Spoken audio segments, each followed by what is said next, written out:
Home runs flying out of the park, records shattered, stadiums roaring with energy. In the late 1990s, baseball wasn't just back, it was bigger than ever. Every swing from Mark McGwire, Sammy Sosa, or Barry Bonds felt like a moment of history. Fans were glued to their TVs. Every game felt like an event. Baseball was once again the heart of American sports. But behind all that glory was a secret that would change the game forever. The players who revived baseball were doing it with more than talent. They had chemistry on their side. The so-called steroid era gave us superhuman athletes, breathtaking moments, and the kind of drama that sports are built on. But it also blurred the line between greatness and deception. So here's the question that still divides fans and historians today. What if steroids didn't destroy baseball? What if they actually made it better? This is the story of how performance-enhancing drugs transformed the game, created legends, and left a stain that still won't wash away. To understand how baseball reached this controversial peak, we need to rewind to the early 1990s, one of the darkest chapters in Major League Baseball's history. In 1994, a massive players' strike shut down the season and canceled the World Series for the first time in nearly a century. Fans were furious. Attendance dropped. TV ratings crashed. America's pastime suddenly looked like a dying game. But by the mid-90s, something changed. Balls started flying out of stadiums again, and fans came back to see it. Players were hitting home runs at a pace no one had ever seen before. Muscles looked bigger, bats looked faster, and pitchers couldn't keep up. Then came the summer of 1998, the season that saved baseball. Mark McGwire and Sammy Sosa were locked in a home run race for the ages. Every at-bat mattered. Sports networks interrupted regular programming just to show their swings. When McGwire hit his 70th home run, breaking Roger Maris's 37-year-old record, the entire country celebrated. Baseball was reborn. Ticket sales soared. Merchandise flew off shelves. Young fans fell in love with the game all over again. But what no one wanted to ask at the time was, how were these players suddenly stronger, faster, and more powerful than anyone before them? Years later, the answer came out, and it changed everything. Performance-enhancing drugs weren't just part of the game. They were the game. Steroids, human growth hormone, and testosterone boosters were being used openly in locker rooms, fueling baseball's biggest comeback story. The same players who saved baseball's reputation were the ones silently destroying its credibility. To really understand the steroid era, you have to understand what steroids actually do and why they work so well for baseball players. Performance-enhancing drugs, or PEDs, weren't invented to make athletes superhuman. They were designed for recovery. Baseball is a brutal marathon. 162 games over 6 months, long flights, endless practice, and constant wear on the body. Natural recovery isn't enough. Muscles break down faster than they can rebuild. Energy drops, focus fades. That's where steroids come in. Anabolic steroids like testosterone and nandrolone work by speeding up protein synthesis, basically helping the body repair and grow muscle tissue much faster. What normally takes 48 hours of recovery can happen in 12. Players can train harder, lift more, and play day after day without breaking down. Over time, this leads to bigger muscles, more explosive power, and incredible consistency. But that's not all. Steroids also boost endurance and reaction time. In baseball, milliseconds separate a strikeout from a home run.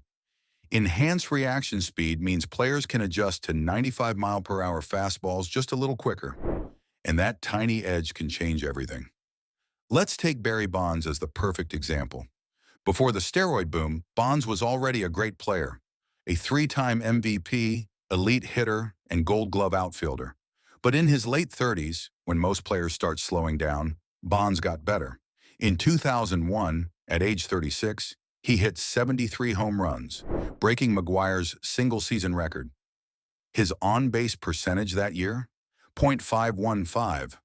Something almost no one in history had touched. It was an athletic explosion that didn't make sense. Until the Balco scandal revealed that Bonds had been using designer steroids in human growth hormone. Another example, Mark McGuire openly admitted to using androstenedione, a testosterone precursor, during his record-breaking 1998 season. He claimed it was legal at the time, and technically it was, but it gave him massive recovery advantages. While others rested sore and tired, McGuire could train, lift, and hit every day. Even pitchers benefited. Substances like decadurabolin and Winstrol improved arm strength and helped them recover between starts. Some reports from the era suggested even minor league players were taking steroids just to survive the grind of the season. So when people talk about unfair advantage, the truth is, almost everyone was doing it. It wasn't just a few cheaters breaking records. It was a culture, a generation of athletes pushed by fans, by teams, and by the league itself to perform beyond human limits. And the results were undeniable. From 1993 to 2002, home runs in Major League Baseball increased by over 40%. Average player weights jumped, slugging percentages soared, and stadiums were suddenly filled again. Baseball looked alive. It looked thrilling. It looked perfect. Even though it wasn't. Steroids didn't just make players stronger, they made the game faster, louder, and more dramatic. Every night felt like a highlight reel, but underneath that excitement was a dangerous truth. Baseball had traded authenticity for adrenaline.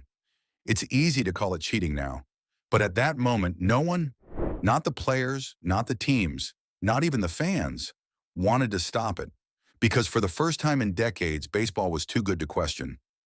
By the late 1990s, baseball wasn't just back, it was booming. The 1998 home run race between Mark McGuire and Sammy Sosa was more than a rivalry. It was a cultural phenomenon. Every night, fans tuned in to see who would hit the next one out. Each swing carried the weight of history, and the excitement was contagious. McGuire hit 70 home runs, Sosa hit 66. Together, they reignited the love America had for baseball. It wasn't just numbers, it was redemption. After the bitterness of the 1994 strike, fans finally had something to cheer for again. Ticket sales skyrocketed. TV ratings hit record highs. ESPN broadcasted nightly updates of The Chase. Kids lined up outside stores for baseball cards. Stadiums sold out across the country. Baseball wasn't dying anymore. It was reborn. Even MLB's leadership saw the financial goldmine. Home runs meant headlines. Headlines meant viewers. Viewers meant money. And for the league, that was all that mattered. No one wanted to ask hard questions about what was going on behind the scenes. Because everyone was profiting. Players got fame and record contracts. Owners got sold-out stadiums. The media got endless storylines. Fans got unforgettable moments. It was the perfect illusion, and everyone played their part. For a few glorious years, baseball felt like magic again. Every night, another record fell. Another highlight clip went viral before viral was even a word. People weren't asking if it was real. They didn't care. They were too busy enjoying it. The steroid era didn't just bring baseball back to life. It made it thrilling, unpredictable, and larger than life. And for a while, no one wanted that to end. But like all great highs, it couldn't last forever. In the early 2000s, the curtain finally got pulled back. Whispers turned into headlines. Journalists began investigating rumors of steroid use spreading through clubhouses like wildfire. Then came the bombshell, the Balco scandal. In 2003, a federal investigation exposed a massive doping network that supplied designer steroids to elite athletes across multiple sports, including Major League Baseball's biggest stars. Barry Bonds, Jason Giambi, Gary Sheffield, names once worshipped, were suddenly under suspicion. Congress got involved. Players were called to testify under oath. The sight of baseball's biggest icons sitting in front of angry politicians, denying and deflecting, was a national embarrassment.